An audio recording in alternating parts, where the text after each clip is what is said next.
Punarjani fund ക്രമക്കേടിൽ അന്നത്തെ പ്രതിപക്ഷ നേതാവ് വി ഡി സതീശനെതിരായ CBI അന്വേഷണത്തിന് തടയിട്ടത് LDF സർക്കാർ. മുഖ്യമന്ത്രി വി ഡി സതീശന് ക്ലീൻ ചിറ്റ് നൽകി നിലവിലെ UDF സർക്കാർ വിജിലൻസ് കേസ് അവസാനിപ്പിച്ചിരുന്നു.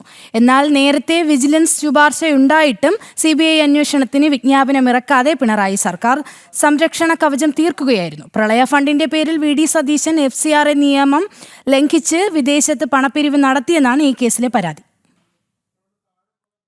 പ്രവർത്തകരുടെ അഴിമതി പരിധിയിൽ വരുന്നതിനാൽ പുനർജനി ഫണ്ട് ക്രമക്കേട് കേസിൽ CBI അന്വേഷണമാണ് അഭികാമ്യമെന്നായിരുന്നു നേരത്തെയുള്ള വിജിലൻസ് റിപ്പോർട്ട്.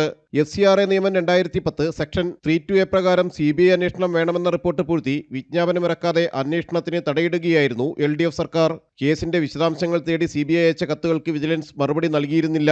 ഇതിനിടെയാണ് UDF സർക്കാർ അധികാരത്തിലേറുന്നതും പ്രതിപക്ഷ നേതാവായിരുന്ന വി ഡി സതീശൻ മുഖ്യമന്ത്രിയാകുന്നതും. അഴിമതി ആരോപണങ്ങളിൽ പരസ്പരം സംരക്ഷിച്ചു നീങ്ങുന്ന ഇടതു വലതു മുന്നണികളെ തുറന്നുകാട്ടുന്നതായിരുന്നു വി ഡി സതീശനെ സംരക്ഷിച്ചുള്ള നിലപാട്.